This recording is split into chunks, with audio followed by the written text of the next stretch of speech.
Yo, what's going on YouTube? My name is Cyberburn, and today we are here with the Dragon Ball Super episode 97 review. If you guys are new to the channel, please consider hitting that subscribe button, and yeah, check out my content and whatever. But anyways, we'll get on with the review. So basically, this episode was actually kind of short. Well, I mean, every episode is about like 23 minutes, so I can't really call it short. But I mean, in terms of like what happens, it felt kind of short because it was just mostly action. There was some explaining in the beginning, but let's just pretty much start off with what happened. So pretty much the Grand Priest is pretty much explaining the rules once more for all the warriors and stuff.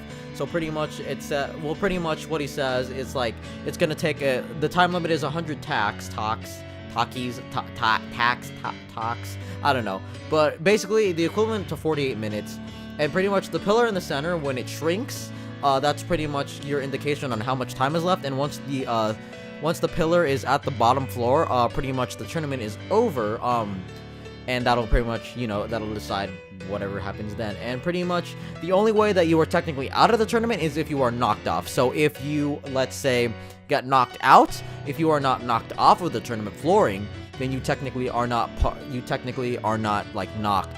You are technically still in the tournament. Okay, I had no idea what I was trying to say there, but okay, someone is just, what the hell is that? Okay, that is just so unrelated right now, it doesn't even matter to me, honestly, and I'm not cutting this out because I'm trying to do this in one go, because I have Anime Expo tomorrow. Well, Anime Expo today. For those of you guys who are going to Anime Expo, hit me up. I'll be tweeting out, check my Twitter in the description. Yeah, shameless plug, I doubt anyone's going to be at Anime Expo that I know.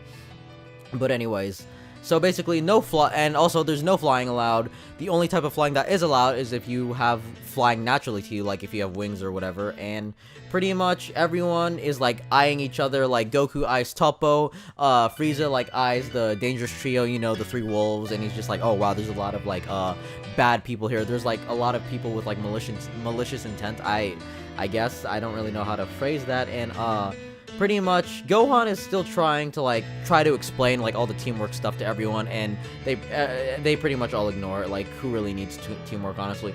And so then the tournament begins. The Grand Prix says the tournament begins now, and pretty much it's a clusterfuck of fighters. Like, it is a clusterfuck as fuck. It's clustered as fuck, basically, is what I wrote in my notes. But basically, all the Universe 7 fighters were kind of just, like, huddled up together while everything was going on. And then Goku sees Toppo, and then he decides to, like, go charge after him. But the spy from Universe 4 actually gets in his way. And as soon as he starts fighting the spy from Universe 4, pretty much everyone starts taking off with the exception of, like, Krillin, Piccolo, Yamcha. I almost said Tien. Piccolo, Yamcha. No, wait, I would have Piccolo, Yamcha, what the hell? So basically, Gohan, Krillin, Master Roshi, Tien, and Piccolo, I think I said Piccolo. So basically those guys pretty much stay behind because they're just like, oh, don't worry, Gohan. We kind of knew that this was gonna happen from the start, so like, don't really worry about it. And the not Nochimas, I forgot what his name was, but that ultimate like universe, like the ultimate tournament survivor thing, that from Universe 3 like starts coming in, and pretty much like he's starting to like kind of push everyone away, like with his mechanism where he's like mechanicism, what the hell, with his mechanism that like he kind of spins like a top spinner or something. But Basil and Hit actually come in to destroy that and pretty much stop him. They pretty much take him out. And we get over to the first member of the tournament actually being knocked out, which is a fairy from Universe 10. So Basil goes on to fight this fairy, and he knocks the fairy out. And what we find out from this is that when you're knocked out, you actually return to the stand. So technically, in the spoilers that we got that were fake a while back, if you guys remember that, we said that, or it was said that, like, if you fall off the ring, you died. That is now confirmed to be false.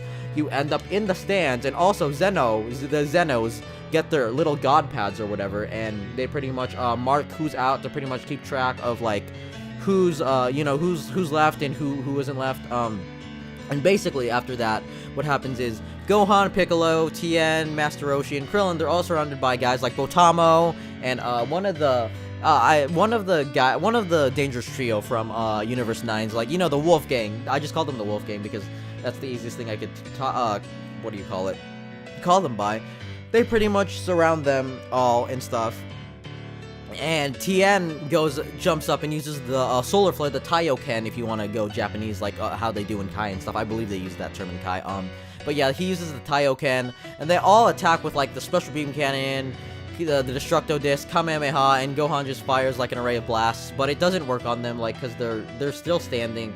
And Basil tries to take out the this sumo wrestler guy from like Universe 10, but the sumo wrestler guy was actually able to stop Basil's like his kick blasts before he fell off the ring, and it was actually pretty impressive, honestly. And apparently he's like the master at this like sort of martial arts from Universe 10. I don't remember what it was called. You guys can, you know, look it up. You guys can watch the episode for yourself. I don't know. Even though I'm reviewing it, I'm a terrible reviewer, aren't I? But basically, what we see is we also see like 17 and 18 taking on like the Pride Troopers. 18 is taking on the female Pride Trooper with the like purplish hair and the earrings with like the green like diamond earrings, diamond-shaped earrings, I guess you could say. And 17 is taking on from what I can remember, looks like the guy with like the scouter thing on his right eye and the Beerus-looking motherfucker. Yeah, you guys know what I'm talking about. And pretty much Goku and the Universe 4 spy are pretty much going at it, and the Universe 4 spy actually escapes from Goku after firing a bunch of ki blasts at him. And Goku and Toppo meet eyes again, and they're like, oh, it's like Toppo, Son Goku. And then Toppo gets hit by the or like gets pushed away by the Universe 10 guy, the main Universe 10 guy, the first Universe 10 guy that we saw. You know, the one drinking, well, they were all drinking protein shakes, but you guys know what I'm talking about. Basically the big meathead with like the with like all the with the Krillin dots on his forehead, I guess you could say. And pretty much Goku actually sees Jiren right after that, and he's like, wow, that guy looks really strong. And pretty much the Zenos are like, oh, hey, look at that guy, he's really strong, like, watch out for him, because some guy was actually trying to approach Jiren, but I guess Jiren's like glare or whatever like scared him away, and Goku was really ready to fight the guy. And then this big green dude from like Universe 4 actually comes in and like strangles Goku, and he's like trying to bring him to the edge of the tournament to like kind of have, I guess, a 2-for-1 deal where, technically, where he knocks himself out and he knocks Goku out as well. And Beerus and Supreme Kai and Elder Kai are like all freaking out. They're like, Goku, why aren't you doing anything? Why aren't you doing anything? And honestly, I was the same way. I was like, Goku, what the hell are you doing? But then he turns blue at the end to kind of shake him off, and he barely hangs on to the arena. Like, he basically fell, but he held on barely. Like, luckily, I mean, the man didn't like get knocked out, and if he did, that would have been honestly the most disappointing thing ever. But we all know that he's gonna be fighting Jiren, and I have a mouthful of spit right now, so alright, there we go. But anyways, yeah, he turns blue, and when he gets up, he reverts back to blue, and Beerus is complaining to him like, hey, why didn't you do that sooner or whatever? And you know, Goku was like, oh, you know, I was trying to conserve my energy and stuff like that. And pretty much what happens is, with the moment that he gets up, the Dangerous Trio and with a bunch of like other fighters from, I'm guessing, different universes. I didn't keep track of like all the universe fighters, but a bunch of the like the Dangerous Trio and then like a bunch of other guys like show up, and they pretty much surround them, and Goku's like, oh wow, it looks like I really have like a big audience that kind of really wants to fight me right now. And pretty much that's that. I also forgot to mention that in the intro, they finally changed all of the Boo portions, there were only like 2 portions, one in the middle and one at the end. They changed them to Frieza finally, and they also did change the Eye Catch to Frieza. We also did get a new ending song, which I really do like. I mean, Boogie Back was an alright ending song to me, but I prefer this song because honestly, it reminds me of the Hunter x Hunter ending Reason. Or if you guys have watched Hunter x Hunter, if you guys haven't, I recommend that you do. Anyways, this is a Dragon Ball review, not a Hunter x Hunter review.